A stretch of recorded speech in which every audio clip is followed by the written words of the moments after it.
20 मई 2024 को है। वैशाख सोमवार प्रदोष व्रत है और इसका बहुत ही बड़ा और विशेष महत्व होता है। इसीलिए दोस्तों, आप लोगों को इस वैशाख सोम प्रदोष व्रत को अपने हाथ से बिल्कुल भी नहीं जाने देना चाहिए, क्योंकि इस बार की जो वैशाख प्रदोष व्रत पड़ रहा है, ये सोमवार के दिन ही पड़ रहा है। अब आप लोग खुद समझें कि सोमवार के दिन वैसे भी भगवान शिव जी को बहुत ही ज्यादा प्रिय होता है, और जो वैशाख मास सोमवार प्रदोष व्रत का दिन होता, यह दिन भी भगवान शिव जी को बहुत ही ज्यादा प्रिय होता है। और यह दोनों ही दिन एक ही दिन पड़ रहे हैं। मतलब इस बार की जो बड़ा सोमवार है, वह भी विशेष रूप से वैशाख महीने के बड़े सोमवार के दिन ही पड़ रही है, जो कि 20 मई 2024 के दिन पड़ रही है। इस मौके को आप लोगों को अपने हाथ से जाने नहीं देना चाहिए। और इस दिन आप लोगों को यह 5 कनेर के फूल वाला उपाय जरूर करना चाहिए, जो कि पंडित जी ने अपनी शिव महापुराण कथा में पहले बताए हुए हैं, जो कि सिर्फ और सिर्फ वैशाख महीने में पड़ने वाली इस बड़े सोमवार के दिन के ही है। यह उपाय हम आपको वैशाख महीने के पड़ने वाले बड़े सोमवार के कुछ दिन पहले ही बता रहे हैं, ताकि आप लोग इन उपाय को अच्छे से सुन लो, समझ लो और इन उपाय को करो, और आप इन उपाय का फल भी जरूर ले लो। ठीक, तो चलिए दोस्तों, सबसे पहले उपाय के बारे में बात करते हैं, जो कि आपको इस वैशाख महीने बड़े सोमवार के दिन करना है। तो चलिए दोस्तों, जानते हैं आखिर इस उपाय को करना किसको है, किस समय करना है, कैसे करना है और उपाय को करने की विधि क्या है। तो सबसे पहली चीज दोस्तों, यहां पर ये वाला जो उपाय है, ये किसको करना है। तो देखो, ये वाला जो उपाय है, ये घर में सभी सदस्यों को करने की जरूरत नहीं है। घर में से अगर कोई एक बड़ा या मुख्य सदस्य भी इस उपाय को करेगा, तो उसके परिवार की सारी मनोकामनाएं पूर्ण होंगी, या सुख तो उसके घर में सुख और शांति भी बनी रहेगी, और जो भी मनोकामना होगी वह तो पूर्ण होगी ही होगी। और अगर चाहे तो भाई, घर परिवार में से सब अलग अलग भी अपने लिए यह वाला उपाय कर सकते हैं।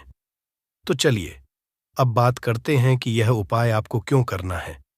तो दोस्तों, अपनी मनोकामना के लिए या अपने घर परिवार की मनोकामना के लिए, सुख और शांति के लिए, धन के लिए, जो भी आपकी मनोकामना हो, उसके लिए आप लोग ये 5 कनेर के फूल वाला उपाय कर सकते हो।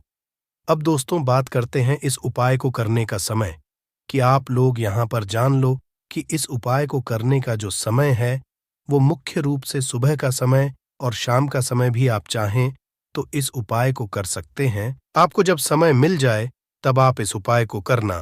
तो चलिए दोस्तों, अब समझते हैं कि इस उपाय को करने का विधि है और उपाय की सामग्री क्या क्या चाहिए।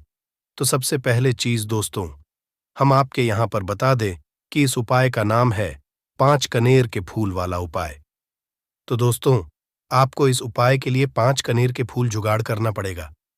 तो सबसे पहली चीज, यहां पर आपको 9 कनेर के फूल लेने पड़ेंगे। जब आप फूल ले लिया, तब आप इस उपाय को कीजिए। उपाय को करते समय शुद्धता का विशेष रूप से ध्यान रखना।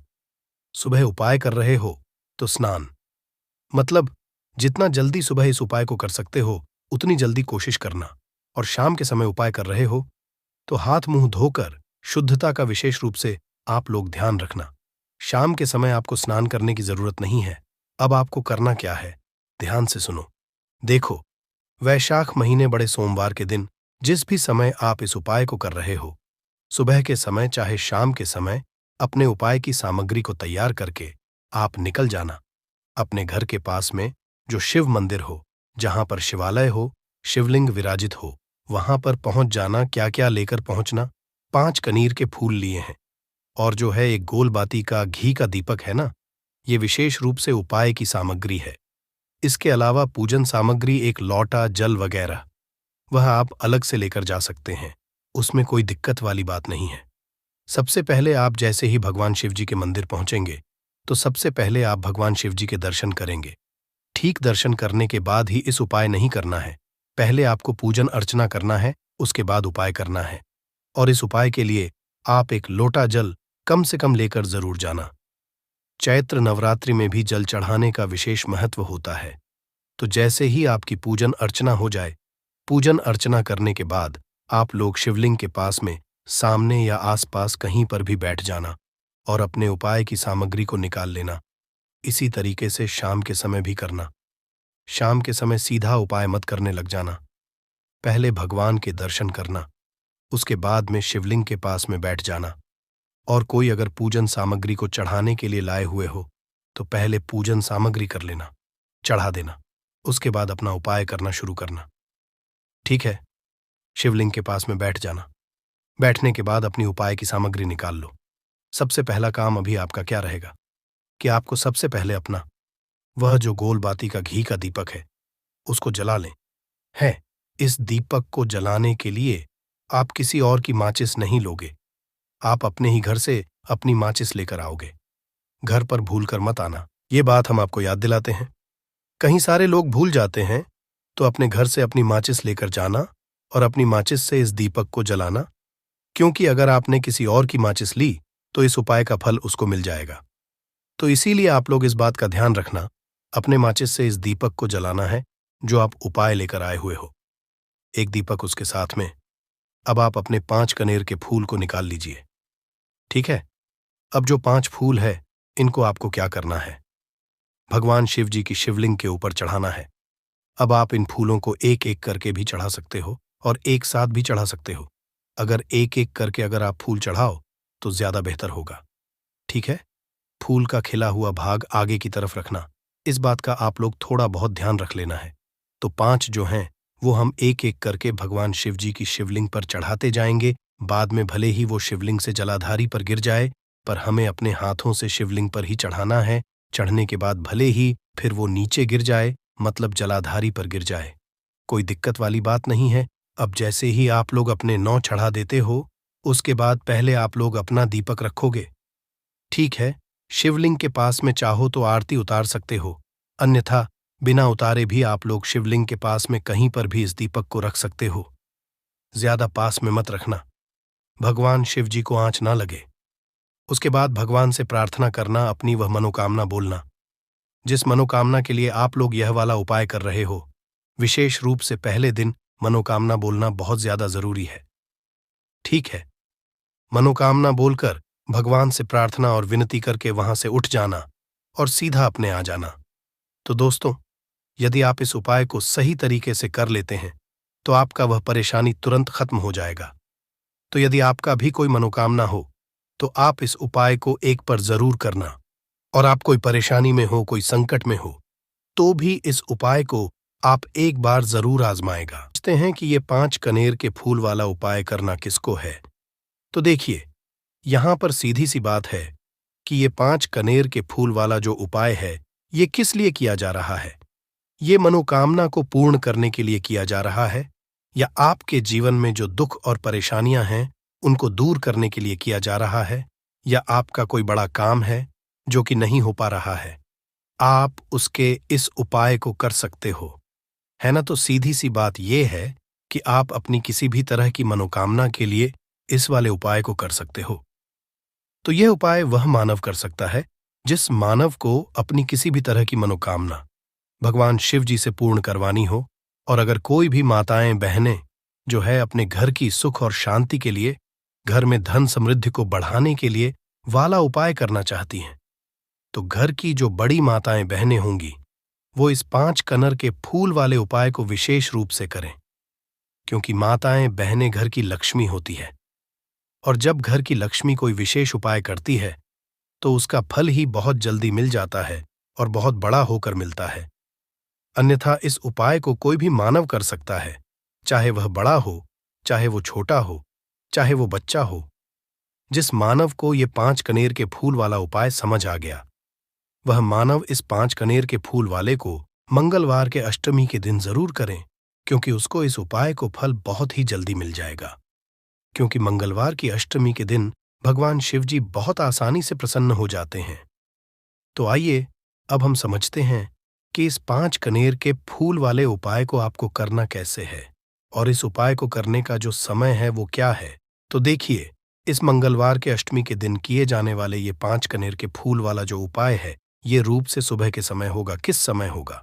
सुबह के समय होगा। आपको कोशिश यही करनी है कि सुबह के समय हम इस 5 कनेर के फूल वाले उपाय को कर लें।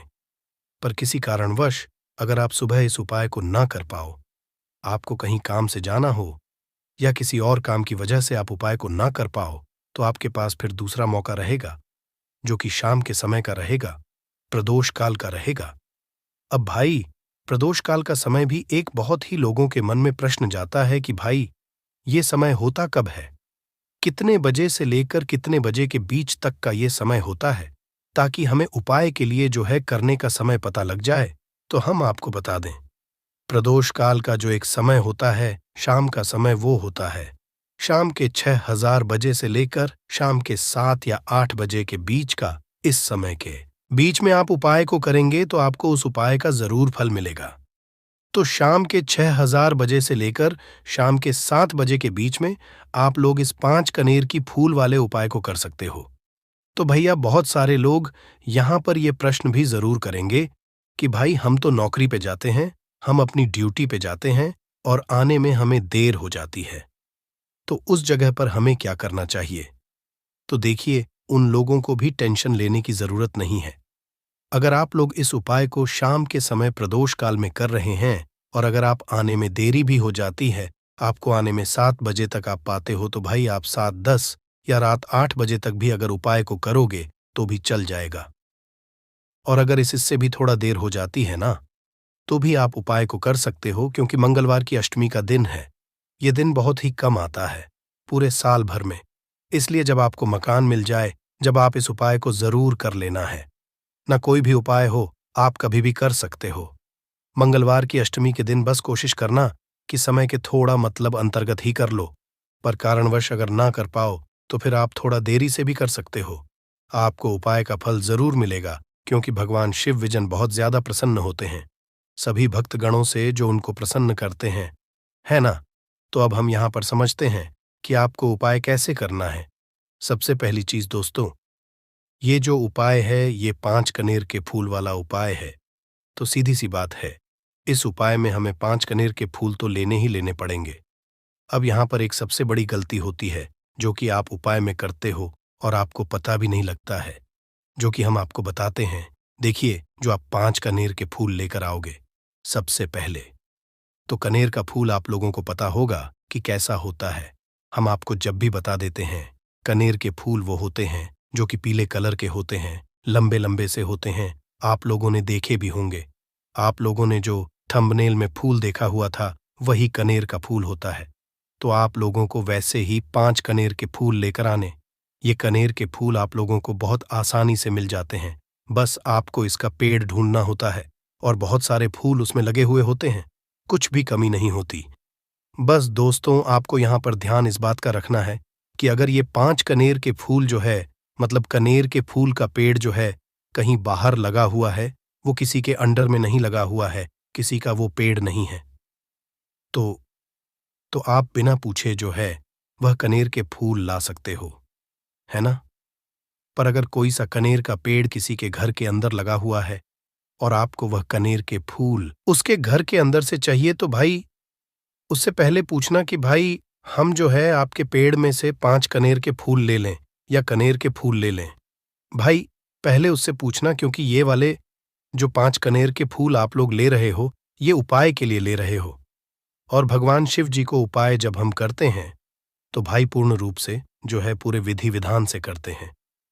तो इसलिए अगर आप किसी के घर में के अंदर जो पेड़ लगा हुआ है कनेर का, उस पेड़ से अगर ये फूल ले रहे हो, तो भाई पहले उस घर के मुखिया से पूछ लेना कि हम आपके पेड़ से कनेर के फूल ले लें। अगर वो हाँ कह देता है, तो भाई उसके बाद आप उसके पेड़ से 5 कनेर के फूल ले लेना। अगर कोई कनेर का पेड़ जो है ऐसे ही बाहर लगा हुआ है, खुले में लगा हुआ है, उस पर किसी का भी कब्जा नहीं है, तो वो आप जो है बिना पूछे भी में से तोड़ सकते हो। पर किसी के घर के अंदर लगा हुआ है, तो वह उससे सकर ही 5 कनेर के फूल उसके पेड़ में से लेना। अब आपके पास 5 कनेर के फूल भी आ चुके हैं। अब दोस्तों, कनेर के फूल के साथ में क्या हमें सीधा उपाय करना है या कुछ सामग्री भी लेकर जाना है? तो देखो, कोई भी उपाय जब हम करते हैं तो सीधा हम उपाय जाकर नहीं करते हैं। उससे पहले हम भगवान शिव जी की पूजन अर्चना भी करते हैं। तो देखो, अगर यह उपाय आप सुबह के समय कर रहे, प्रातः काल कर रहे हो, तो आप लोगों को अपने साथ में कम से कम 1 लोटा जल तो जरूर लेकर जाना ही जाना है। मंगलवार की अष्टमी का दिन रहेगा। वैसे ही माताएं बहनें अपनी पूजन सामग्री लेकर जाएंगी, तो उन लोगों के लिए कोई दिक्कत नहीं है जो प्रतिदिन शिव जी के मंदिर जाते हैं या मंगलवार के अष्टमी के दिन अपनी पूरी पूजन सामग्री लेकर जाएंगे। भाई वो वैसे के वैसे ही लेकर जाएं। ये बात उनके लिए है जो कुछ भी लेकर नहीं जाएंगे। भाई वो बस 1 लोटा जल तो जरूर लेकर जाएं। अगर वह इस उपाय को 5 कनेर के फूल वाले उपाय को कर रहे हैं। उसी के बाद में दोस्तों शाम के समय की बात करें तो भाई शाम के समय अगर आप लोग इस 5 कनेर के फूल वाले उपाय को कर रहे हो तो अपने साथ में एक गोल बाती का घी का दीपक जरूर लेकर जाना। जो घी का दीपक लोगे वो आटे का होना चाहिए। आटे का होने के साथ में उसके अंदर गोल बाती रखा आएगी। वो गोल बाती आप अपने हाथों से बनाओगे ज्यादा बेहतर होगा। साथ ही में उस दीपक के अंदर जो मतलब चीज डलेगी वो डालेगी शुद्ध देसी गाय का घी, है ना। उसके अंदर शुद्ध देसी गाय का घी ही डालना, न भैंस का डालना, न मिलावटी बाजार का घी डालना। इस बात का भी आप लोग ध्यान रखना। अगर आपको उपाय का पूर्ण फल चाहिए तो भाई करना क्या है। देखो सुबह अगर उपाय कर रहे हो ना, तो अगर 10, 11, 12 बजे तक भी उपाय करोगे तो भी कोई दिक्कत वाली बात नहीं है, कर सकते हो। मंगलवार के अष्टमी का दिन बार बार नहीं आता है। आपको पहुंचना है सबसे पहले तो अपने घर के पास में जो शिव मंदिर हो, शिवालय हो, जहां पर शिवलिंग विराजित हो, वहां पर आप लोगों को पहुंच जाना है। अब वहां पर पहुंच करके सीधा हमें जाकर उपाय करने लग जाना है। नहीं, आपको पहले अपना शिव जी के मंदिर के अंदर प्रवेश करना है, भगवान शिव जी के दर्शन करना है। पहले आपको अपनी अपनी पूजन अर्चना करनी है। जैसे कि 1 लोटा जल जो लेकर गए हैं, भाई वो 1 लोटा जल दे चढ़ा दें। इसके अलावा जो भी पूजन सामग्री है, आपकी फूल, धतूरा, गुलाल, अबीर गुलाल, जो भी चीजें हैं, चंदन वगैरह, उन सारी चीजों से आप पूजन अर्चना कर सकते हो। पर जो उपाय के 5 कनेर के फूल हैं वो आप अलग ही रखना। वो उपाय के समय ही हमें निकालने हैं। तो पहले आप अपनी पूजन अर्चना कर लेना, जैसे आप मंगलवार के दिन करते हो, मंगलवार के अष्टम के दिन करते हो, वैसे आप अपनी पूजन अर्चना कर लेना, है ना। इसी शाम के समय है। शाम के समय जब आप अपने घर के पास में जो शिव मंदिर हो वहां पर पहुंचो, गतों पहुंचने के बाद आप पहले अपना वह घी का दीपक जलाना। अब घी का दीपक जलाने में भी इस बात का ध्यान रखना, इस घी के दीपक को आपको अपने घर से जलाकर नहीं लेकर जाना है और मंदिर में जाकर भी जलाना है। और मंदिर में जाकर जलाओगे तो उसे अपनी माचिस से ही जलाना है। अपने घर से इस दीपक को जलाने के लिए अपनी माचिस लेकर आना। आपने मंदिर में किसी और की माचिस ले ली इस दीपक को जलाने के लिए। अगर आप शाम के समय इस वाले उपाय को कर रहे हो तो भाई इस उपाय को करने का फल जो है उस मानव को भी मिल जाएगा जिस मानव की आपने माचिस ली होगी। इसलिए आप अपने घर से अपनी ही माचिस लेकर जाएं। उसके बाद में दोस्तों आप लोगों को एक बात का और ध्यान रखना है कि जब आप उस दीपक को जला दो, जलाने के बाद उस दीपक से आप चाहो तो आरती भी उतार सकते हो, अन्यथा कोई दिक्कत बात नहीं है। आप उस दीपक को भगवान शिव जी के इतने पास मत रखना कि भगवान शिव जी को आंच लगी। थोड़ी दूरी बनाकर ही जो है आप उस दीपक को जो है भगवान शिव जी के शिवलिंग के पास में रखना, क्योंकि अभी हम जो है भगवान शिव जी को प्रसन्न करने वाले हैं। तो इसलिए जो है भगवान शिव जी को आंच न लगे, इतनी दूरी बनाकर आप उस दीपक को रख दीजिएगा। जैसे ही आपकी पूजन अर्चना हो जाती है आप जल चढ़ा देते हैं। सुबह के समय गए तो जल चढ़ा देते हैं, पूजन अर्चना हो जाती है। फिर उसके बाद में भगवान शिव जी की शिवलिंग के पास में कहीं पर भी बैठ जाइए, सामने बैठ जाइए या आसपास बैठ जाइए। उसी तरीके से शाम के समय है दीपक जैसे ही लग जाए तो भाई आप अपना उपाय को यहाँ पर कर सकते हैं। और उपाय को करने से पहले आप अपने वह 5 कनेर के फूल निकाल लीजिए, क्योंकि अब हम यहाँ पर उपाय को करने वाले हैं। उपाय को करने के लिए आप शिवलिंग के सामने भी बैठ सकते हैं, आसपास भी बैठ सकते हैं, कोई दिक्कत वाली बात नहीं है। अब हमारे पास 5 कनेर के फूल हैं तो सीधी सी बात है कि इन 5 कनेर के फूलों को हमें 5 अलग अलग जगहों पर यहाँ पर चढ़ाने हैं। अब वो 5 अलग अलग जगह कौन सी हैं वो हम आपको बताते हैं। देखिए, 5 अपने कनेर के फूल आप अपने सामने निकाल कर रख लीजिए। अब 5 कनेर के फूल में से सबसे पहला वाला कनेर का फूल आप लोग उठाइए और पहले वाले कनेर के फूल आपको कहां पर चढ़ाना है, वो आपको चढ़ाना है। भगवान शिव जी शिवलिंग के ऊपर जो गणेश जी वाला स्थान होता है, वहां पर अब भगवान शिव जी के शिवलिंग के ऊपर गणेश जी वाला स्थान कहां पर होता है? भगवान शिव जी की शिवलिंग होती है, शिवलिंग की जलाधारी होती है। जलाधारी का जो राइट हैंड साइड होगा, मतलब शिवलिंग की तरफ से खड़े होकर देखना कि भगवान शिव जी का सीधा हाथ कौन सा है, राइट हैंड साइड कौन सा है। उस राइट हैंड साइड पर आपको ये पहले नंबर का कनेर का फूल समर्पित करना है, और जो फूल का खिला हुआ होगा ना, वो शिवलिंग की तरफ करके ही आप लोग जो है इस पहले नंबर के फूल को भगवान गणेश जी वाले स्थान पर समर्पित करना, जलाधारी के राइट हैंड साइड पर। अब दोस्तों निकाल लेना अपना दूसरे नंबर का कनेर का फूल है ना। अब दूसरे नंबर के कनेर के फूल को आपको कहां पर समर्पित करना है, या आपको समर्पित करना है भगवान कार्तिक जी वाले स्थान पर। अब गणेश जी वाला स्थान राइट हैंड साइड पर होता है, तो कार्तिकेय वाला स्थान लेफ्ट हैंड साइड पे होता है, जलाधारी के ऊपर है ना। तो जलाधारी के ऊपर जो लेफ्ट हैंड साइड का जो हिस्सा है, वहां पर कार्तिकी जी के स्थान है। तो इस दूसरे नंबर के फूल को आप वहां पर समर्पित कर देना और भगवान से प्रार्थना कर लेना, और फूल का खिला हुआ भाग शिवलिंग की तरफ ही होना चाहिए। अब बात आती है तीसरे कनेर के फूल की, तो तीसरे कनेर के फूल को भी आपको लेना है, और इस तीसरे फूल को आपको माता अशोक चंद्र जी वाले स्थान पर समर्पित करना है। अब ये माता अशोका चंद्र जी का स्थान कहाँ पर होता है दोस्तों? ये जो स्थान होता है, ये जलाधारी के बिल्कुल बीचों बीच में होता है। आपने पहला फूल भगवान गणेश जी वाले स्थान पर चढ़ाया, दूसरा फूल कार्तिकी जी वाले स्थान पर चढ़ाया। अब ये तीसरा फूल जो है इन दोनों फूलों के बीचों बीच चढ़ेगा, मतलब जहां पर माता अशोक सुंदर जी का स्थान होता है, खिला हुआ भाग शिवा की तरफ करके ही जो है इस तीसरे नंबर के फूल को आप समर्पित कर देना माता अस्कचंदी वाले स्थान पर। अब बात आती है चौथे नंबर के फूल की। तो दोस्तों, जो चौथे नंबर का फूल होगा, ये आप लोगों को कहां पर समर्पित करना है? ये आप लोगों को समर्पित करना है भगवान शिवाजी की शिवलिंग के ऊपर जो एक पात्र टंगा हुआ होता है, जिससे बूंद बूंद करके जल टपकता है, जिसके अंदर शिव जी की 5 बेटियों का स्थान होता है, जयाविश, हरा, शमली और देव। उस पात्र के अंदर जो है आप लोगों को क्या करना है? ये चौथे नंबर के फूल को समर्पित करना है। अगर किसी कारणवश आपका वह पात्र जो है शिवलिंग के ऊपर जो पात्र टंग हुआ होता है, जिससे बूंद बूंद करके जल टपकता है, वह पात्र उपस्थित ना हो, तो भाग को क्या करना है कि शिव जी की 5 बेटियों का नाम लेकर जया, विष, हरा, शामली, बारी, दोतली और देव का नाम लेकर जो है इस चौथे नंबर के फूल को आपको जलाधारी के ही कटी शिवलिंग का जो कटी भाग होता है, मतलब जलाधारी के ऊपर ही जो भाग होता है ना, वहां पर समर्पित कर देना इस चौथे नंबर के फूल को, है ना। उसके बाद में दोस्तों बात करते हैं आखिरी नंबर के 5वें नंबर के फूल को, जो कि आखिरी फूल है हमारा। इस 5वें नंबर के फूल को आपको क्या करना है?